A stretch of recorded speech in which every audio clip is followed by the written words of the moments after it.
Google data centre రావడంతో మాత్రం ప్రపంచ పటంలో విశాఖ నగరం మరొకసారి చిరస్థాయిగా నిలిచే పరిస్థితి. ఒక సంస్థ వచ్చినట్లయితే ఆ సంస్థ బ్రాండ్ ఇమేజ్ తోనే ఒక నగరం ఒక ప్రాంతం దిశ మారుతుంది. ఈ రోజు గూగుల్ డేటా సెంటర్ రావడంతో కేవలం దేశంలోనే కాకుండా ప్రపంచంలోనే దిగ్గజ కంపెనీలు కూడా ఇటువైపు వచ్చే పరిస్థితి. ఈ రోజు చూసుకుంటే నిన్న మొన్నటి వరకు ఒక ఏటీఎం సెంటర్ గానీ, ఒక సినిమా థియేటర్ గానీ, అట్లీస్ట్ ఒక ఆసుపత్రి లేని తరులువాడ ఇప్పుడు ప్రపంచ పటంలో గూగుల్ ద్వారా ఒక అంతర్జాతీయ స్థాయికి వెళ్ళింది.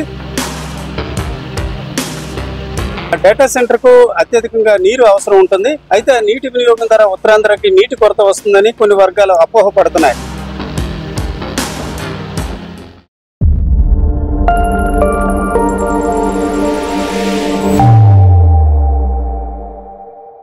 Welcome to think Andhra. నేను మీ వెంకట పట్నాయక్. ఈ రోజు విశాఖపట్నంకి గూగుల్ డేటా సెంటర్ రావడంతో ఎంత హ్యాపీగా ఫీల్ అవుతూ ఉన్నారు విశాఖ వాసులు. ఇది దిశ మార్చేదానికి విశాఖ నగరానికి ఎక్కడో అమెరికాలో ఉండేటువంటి ఏదైతే గూగుల్ డేటా సెంటర్ ఉందో మన విశాఖపట్నానికి ఈ రోజు రావడం ఎంతో గర్వకారణం అని చెప్తూ ఉన్నారు. అయితే ప్రస్తుతం సీనియర్ జర్నలిస్ట్ రామచంద్ర గారు ఉన్నారు. ఆయనతో అడిగి తెలుసుకునే ప్రయత్నం చేద్దాం. సార్, ఈ రోజు విశాఖ గూగుల్ డేటా సెంటర్ రావడం వల్ల ఎలా ఉండిపోతుంది అంటారు? వాస్తవానికి విశాఖ నగరం అంటే కేవలం ఉత్తరాంధ్రకి మాత్రం పరిమితి కాదు. ఇది దక్షిణ భారతదేశంలో మొత్తానికి భారత్ లో ఒక కీలక నగరం. అయితే ఈ కీలక నగరం తనకున్న మౌలిక సదుపాయాల రీత్యా ఎంతవరకు ఎదిగింది. అయితే తాజాగా గూగుల్ డేటా సెంటర్ రావడంతో మాత్రం ప్రపంచ పటంలో విశాఖ నగరం మరొకసారి చిరస్థాయిగా నిలిచే పరిస్థితి. గూగుల్ డేటా సెంటర్ ఇప్పుడు మనం చూసుకుంటే ప్రపంచంలోనే రెండో అతిపెద్ద Google data centre. Artificial intelligence ఈ రోజు ప్రపంచాన్ని శాసించి ముందుకు తీసుకెళ్లే పరిస్థితి. అలాంటి డేటా సెంటర్ ఇప్పుడు విశాఖకి దాదాపు 34 కిలోమీటర్ల దూరంలో ఉన్న తరులువాడలో 380 ఎకరాల్లో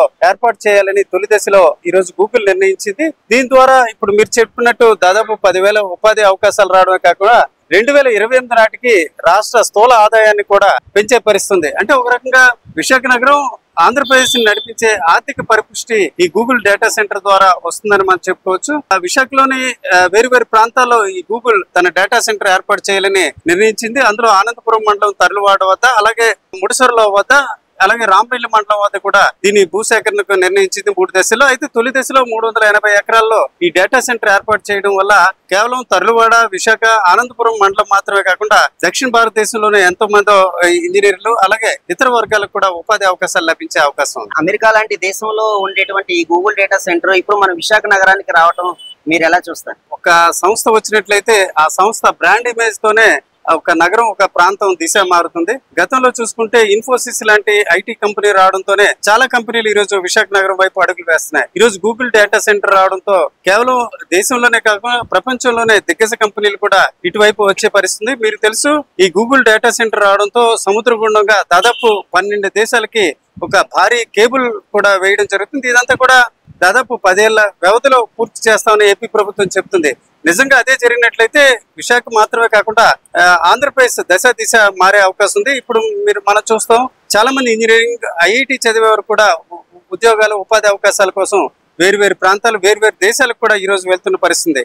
అదే గూగుల్ డేటా సెంటర్ రావడంతో ఈ ప్రాంతంలో చాలా మంది ఇక్కడ స్థానికులకు ఉపాధి అవకాశాలు రావడమే కాకుండా వేరు దేశాల నుంచి కూడా ఇక్కడ నిరుద్యోగులు అలాగే ఇతర నిపుణులు కూడా ఉద్యోగ అవకాశాలకు వచ్చే పరిస్థితి. Google data centre, artificial intelligence centre విశాఖలో తరులువాడలో తొలి దశలో ఏర్పాటు చేయాలన్న ఏపీ ప్రభుత్వం అలాగే గూగుల్ నిర్ణయంతో మాత్రం ఖచ్చితంగా ఆంధ్రప్రదేశ్ పటంలోనే కాదు దేశంలోని ప్రపంచ పటంలో విశాఖ నగరం ఖ్యాతి నిలుస్తుందని మనం చెప్పడంలో ఎలాంటి అతిశయోక్తి లేదు. యువతకి ఇప్పుడు 1,80,000 ఉద్యోగాల వరకు ఇక్కడ రావచ్చు అని చెప్పేసి కూటమి ప్రభుత్వం చెప్తూ ఉంది. అంటే ఈ దశగా ముందుకెళ్తే ఇది అభివృద్ధి ఎలా ఉండబోతుంది అంటారు? ఖచ్చితంగా అభివృద్ధి ఉంటుంది. మనం ఏపీ ప్రభుత్వం అలాగే గూగుల్ సంస్థ కుదుర్చుకున్న ఎంఓయూని మనం పరిశీలిస్తే 3 దశల్లో దీన్ని డేటా సెంటర్ ని డెవలప్ చేయాలని గూగుల్ నిర్ణయించింది. గూగుల్ తీసుకున్న ఈ నిర్ణయంతో ఉపాధి అవకాశాలు చాలా వరకు పెరగడమే కాకుండా వేరు రంగాల్లో కూడా ఇక్కడ అభివృద్ధి చెందే అవకాశం ఉంది. అలాగే ఏపీ ప్రభుత్వం ఇప్పుడు గొప్ప రాయితీలు కూడా ఆ ప్రాంతం ఏదైతే తరులువాడ ప్రాంతానికి చెందిన రైతులకు కూడా ఎప్పుడూ లేని విధంగా పునరావాస ప్యాకేజ్ కూడా ఇచ్చింది. 1 ఎకరం భూమి ఇచ్చిన రైతుకు 20 సెంట్ల జిరాయితీ భూమి ఇవ్వడమే కాకుండా 50 లక్షల నగదు ఇస్తుంది. అట్లాగే గూగుల్ సంస్థ నిర్వహించే భారీకి సంబంధించిన షాపింగ్ కాంప్లెక్స్ లో ఒక షాప్ ఇవ్వడం, అలాగే అక్కడ ఉన్న రైతుకు సంబంధించిన కుటుంబంలో ఒకరికి అవుట్ సోర్సింగ్ ఉద్యోగం కూడా ఇవ్వాలని నిర్ణయించింది. దీంతో ఈ రోజు చూసుకుంటే నిన్న మొన్నటి వరకు ఒక ఏటీఎం సెంటర్ గానీ, ఒక సినిమా థియేటర్ గానీ, అట్లీస్ట్ ఒక ఆసుపత్రి లేని తరులవాడ ఇప్పుడు ప్రపంచ పటంలో గూగుల్ ద్వారా ఒక అంతర్జాతీయ స్థాయికి వెళ్ళింది. మరి కొద్ది రోజుల్లోనే ఆ ప్రాంతంలో భారీ నిర్మాణాలు రావడమే కాకుండా భారీ ఉపాధి కేంద్రంగా కూడా తరులవాడ మారుతుంది. ఆ తరులవాడ కేవలం విశాఖ నగరానికి 34 కిలోమీటర్ల దూరంలో ఉండటంతో ఈ రోజు విశాఖ నగరం ఖ్యాతి కూడా ఈ గూగుల్ ద్వారా మారే పరిస్థితి.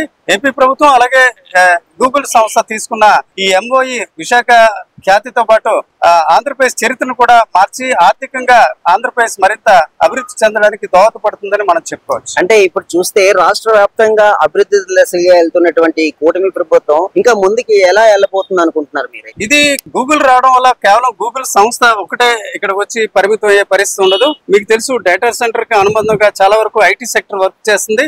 నిన్న మొన్నటి వరకు భారతదేశంలో ఐటీ అంటే బెంగళూరు మాత్రమే ఉండే పరిస్థితి. అయితే గత కొన్ని ప్రభుత్వాలు ఐటీ సెక్టర్ ను ఆంధ్రప్రదేశ్ కి మార్చాలని ప్రయత్నాలు, అలాగే దానికి సంబంధించిన ప్రతిపాదనలు కూడా చేశాయి. కానీ కొన్ని రకాల మౌలిక సదుపాయాలు, సాంకేతిక సామర్థ్యం లేకపోవడం వల్ల కొన్ని రకాల సంస్థలు మాత్రమే ఇప్పటి వరకు కూడా విశాఖ నగరానికి ఐటీ సంస్థలు రావడం జరిగింది. అయితే గూగుల్ డేటా సెంటర్ రావడంతో ఐటీ సెక్టర్ కి ఏదైతే అవసరం ఉంటుందో అవసరమైన మౌలిక సదుపాయాలన్నీ కూడా ఇక్కడ ఉంటాయి. దీంతో మరిన్ని ఐటీ కంపెనీలు వస్తాయి. ఐటీ కంపెనీలు రావడమే కాకుండా వేరు వేరు సెక్టర్ లో ప్రధానంగా చూసుకుంటే విశాఖ నగరం ఒక టూరిజం పరంగా చాలా వరకు అనువైన ప్రాంతం. విశాఖతో పాటు దగ్గరలో ఉన్న అరకు, లంబసింగి, పాడేరు, వంజంగి లాంటి ప్రాంతాలు కూడా ఉన్నాయి. ఏదైతే గూగుల్ డేటా సెంటర్ ఏర్పాటు ద్వారా దాదాపు 1,00,000 మంది వరకు ఉపాధి అవకాశాలు వస్తున్న నేపథ్యాన మరింత పర్యాటకంగా కూడా ఈ ప్రాంతం అభివృద్ధి చెందడమే కాకుండా స్థానికులకు ఎక్కువగా ఉపాధి అవకాశాలు, ఆర్థికంగా కూడా పరిపుష్టి జరిగే అవకాశం మాత్రం ఖచ్చితంగా ఉందని మనం చెప్పుకోవచ్చు. ఇంత డెవలప్మెంట్ ఎంత జరుగుతున్నప్పటికీ కూడా కొన్ని చోట్ల అనేక రకాల సమస్యలు అయితే వస్తూ ఉన్నాయి. అంటే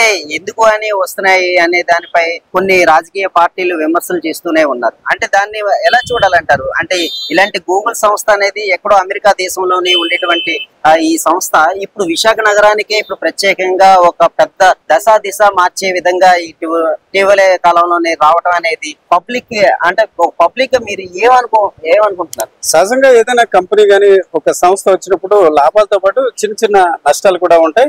డేటా సెంటర్ కు అత్యధికంగా నీరు అవసరం ఉంటుంది. అయితే నీటి వినియోగం ద్వారా ఉత్తరాంధ్రకి నీటి కొరత వస్తుందని కొన్ని వర్గాలు అపోహపడుతున్నాయి. కానీ ఏదైతే డేటా సెంటర్ కేవలం విశాఖ నగరానికి 34 కిలోమీటర్ల దూరంలో ఉంది, అలాగే సముద్రానికి కేవలం 10 కిలోమీటర్ల దూరంలో ఉంది. ఈ రోజు చూసుకుంటే సముద్రంలో నీటిని డీసాలినేషన్ చేయడం ద్వారా నీటిని ఉపయోగించే పరిస్థితి. అంటే ఒక రకంగా తాగునీటి, సాగునీటికి ఎలాంటి ఇబ్బంది ఉండదు. సహజంగా డేటా సెంటర్ ఏర్పాటు జరిగినట్లయితే సర్వర్లకు సంబంధించి కూలింగ్ కి అత్యధికంగా నీరు అవసరం ఉంటుంది. దాంతో నీటి కొరత ఏర్పడుతుందని కొన్ని వర్గాలు అనుమానపడుతున్నాయి. అలాంటి పరిస్థితి ఏమాత్రం కూడా ఉండదు. ఈ డేటా సెంటర్ ఏర్పాటు ద్వారా చిన్న చిన్న సమస్యలు, రియల్ ఎస్టేట్ పరంగా భూముల ధరలు పెరగవచ్చు, కానీ ఈ ప్రాంతం మాత్రం ఖచ్చితంగా అభివృద్ధి చెందడానికి అన్ని రకాల పరిస్థితులు అనుకూలంగా ఉంటాయని మనం చెప్పుకోవచ్చు.